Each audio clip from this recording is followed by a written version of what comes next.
I'm not really a fan of the F1 calendar right now. It's not good for the planet and it goes to some weird places. Let's fix that, shall we? Here is my dream F1 calendar and my dream F1 weekend. Don't like it? You can shout at me over on Twitter at LawVSX. So for starters, one 90-minute practice session on Friday afternoon. That's pretty much all you need. But on Saturday morning, this is where things change. One 90-minute session. But this will be comprised of two things. First off, there would be a 30-minute practice session, which is technically more like a warm-up session, just to get your last-minute setup changes in order, make sure you're ready for the race itself, and then a 60-minute qualifying session, but this time around, it's going to be just comprising of Q1 and Q2. One extra driver per session is eliminated. But where does this all go? Well, this goes down to my little gimmicky idea that I think Liberty Media will love, called Super Qualifying! Or if you want to be boring, head-to-head qualifying, but come on. Liberty Media likes their gimmicky names. I mean, sprint shootout. You'd have 8 drivers remaining, and they would basically go in a head-to-head shootout, sort of like a tournament bracket sort of thing, where 8th and 7th go against each other, 6th and 5th, 4th and 3rd, 2nd and 1st, who's the fastest goes through, sort of like what you get in Formula E, but maybe a little bit simpler. Then the remaining 4 go for the shootout. I think 4 top drivers going for pole position would be really, really exciting. Leads to some very big interesting upset where top drivers accidentally stumble, and then some other drivers who may have been in 8th might actually get a shot for pole. And then Sunday is just basically as is, really, it's just a Grand Prix. Now we have the F1 calendar itself. We have a total of 41 Grade 1 listed FIA circuits to choose from. Why can't we go any lower? Well, basically the FIA said that only Grade 1 listed circuits are eligible for F1 entry. So smaller circuits like you might say Snetterton or Alton Park in the UK, or maybe even Watkins Glen and Sebring, those won't make the cut unfortunately. Bathurst as well, that would be really cool. They do F1 demonstrations there, but they don't have the facilities to cater to an F1 race at this time. It could easily change though. Imola wasn't a Grade 1 circuit and now it's been upgraded. So starting off testing, Circuit de Catalunya, absolutely simple. It's a very good average baseline of a track where you can pretty much get a good idea about how your car is going to handle the majority of tracks on the F1 calendar. Barcelona is a very nice city to visit, and if you open that up to many fans over those 3 to 4 days, who am I kidding, 6 days. You need 6 days of testing, quite frankly. Just for the teams, but for the rookies as well. And also, I think fans would be going every single day. You want to find out what testing was actually like? Check out this video up here. I had a lot of fun. I'm taking things into my own hands and I am not having any issues concerning big contracts, money spending, or whatnot. This is down to the circuits that I want on the calendar. Also, we're only going to be having 3 back-to-backs over the course of the season, no triple headers. I'm really looking out for the staff here. So for starters, we are going to, of course, Australia, the Albert Park circuit. It's an absolute classic. When I was growing up, I was watching Formula 1. Albert Park was the natural starter for any F1 season. It has a lot of nostalgic sentiment to me, and it's just a really good circuit. And I really love that back straight with the added DRS. It's really sort of livened up the circuit all the more. It looks fantastic, and it's certainly adapted to the modern F1 era. Then, of course, we are going to the likes of Sepang. It's an absolute classic. When it came in 1999, it surprised everybody, including myself. And then that 2001 race where it became a monsoon after 5 laps, that really showed that Sepang was not only going to be a really fun circuit to actually race on, but it's certainly unpredictable as well. Then of course we're going to my favourite track, the Suzuka circuit in Japan. We are going upwards, but I'm going in a certain direction. We are going up and then back towards Europe to make it more economical. So it's almost like a tour across the planet. But yeah, Suzuka, absolute classic. They are considering to move the Suzuka track to the April portion of the F1 calendar next year anyway, according to rumours. So this is just sort of going with what the rumours are saying. I am now next going to Thailand, the Buriram International Circuit. What? Thailand has a Grade 1 listed circuit? Yeah, it does actually. It's actually an existing MotoGP circuit. And if the likes of Losail and Qatar can make it onto the F1 calendar, despite mainly being a bike track, then why can't Buriram? As far as I'm concerned, it has some really fun long straights, 3 DRS zones in the first half of the lap, and then it's got some really nice fun corners in the middle. It just feels really fun, and also it might capitalize on all of the hype of Alexander Albon now he's actually having his second act in Formula 1 with Williams. I think he'd actually get a lot of interest coming out of Thailand, and I really think that this circuit needs to have its time to shine in Formula 1. Now, we are going to the only Middle Eastern track, not Bahrain, not Abu Dhabi, not Saudi.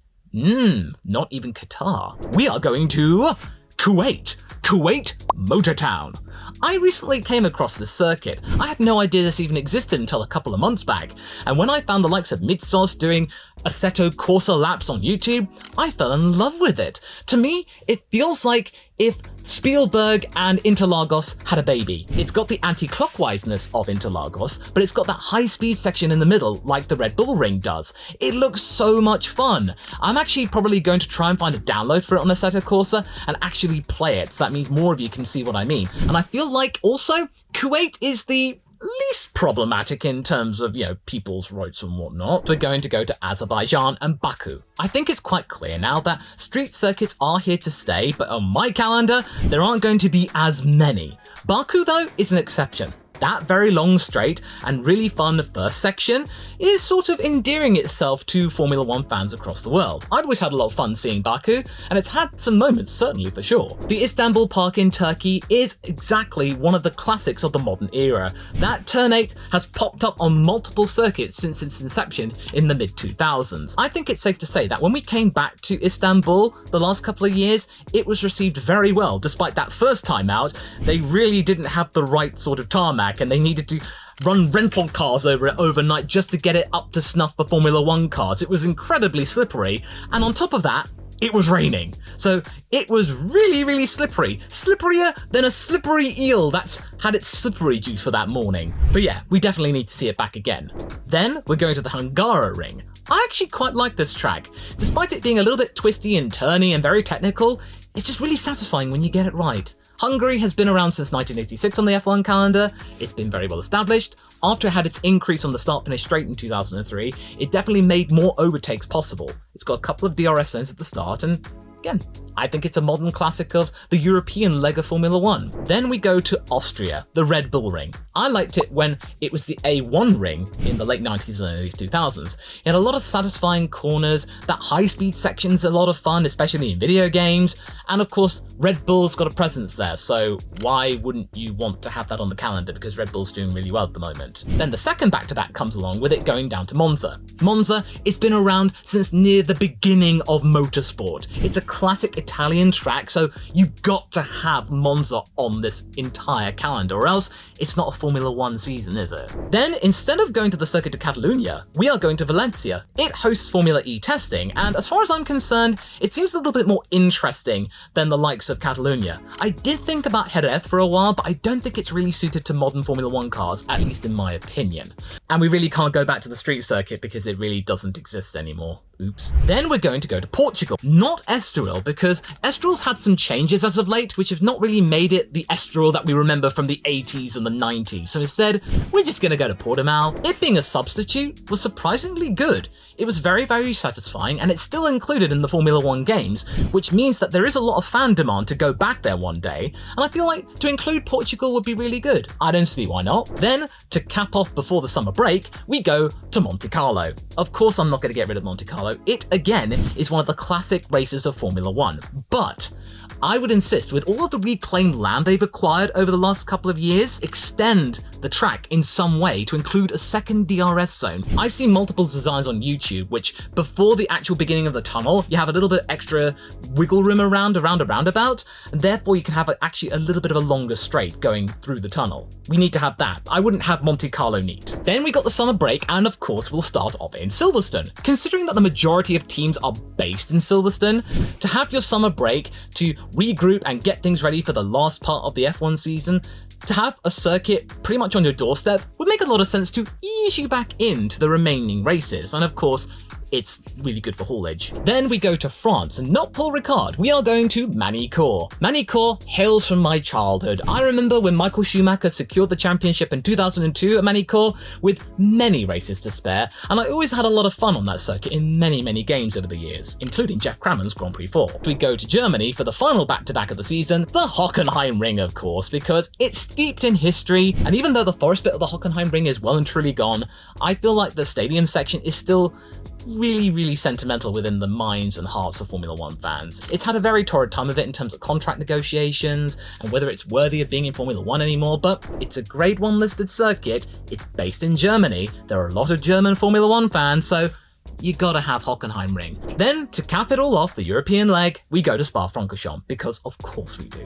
It is Spa. It's pretty much as iconic as Monza or Silverstone. So need I say more? Then we go to the Americas. The Circuit de Gilles Villeneuve in Montreal. It's an absolute gem of a track. It's my second favorite circuit, and we just came from it, and despite the fact that it had very few overtakes, in fact one of the smallest amount of overtakes in the entire season so far, it produced some really cool racing, especially when it gets wet and damp.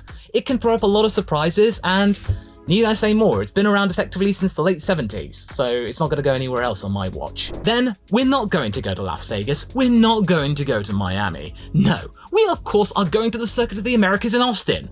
In 2012 when it came around, it surprisingly was really good. It's got a lot of sweeping turns, that start-finish straight is iconic, no other circuit on the calendar matches it in terms of its steepness. The only circuit in the US we're actually going to is the one that is actually a proper circuit, not a street one. Then we'll go to Mexico, because Mexico's got Checo fans, they absolutely love this circuit, the stadium section is all abuzz. Why wouldn't you want to have it, especially when things are going down to the wire as the penultimate race of the calendar? This could actually generate even more buzz, so having this moment, especially if the World Championship is at stake and it could be won, we've seen this many times before, it's an absolute gem for any new champion to be heralded by tens of thousands of fans in the stadium. Yeah, we gotta have this. Then I think you pretty much know where I'm gonna go. Interlagos. The Autodromo Jose Carlos Pache. Of course we're going there, because it is a classic as well. It's been around for decades, and it's the perfect finisher to any F1 season, especially from my childhood. Comment below your thoughts, and I shall see you around for the next one.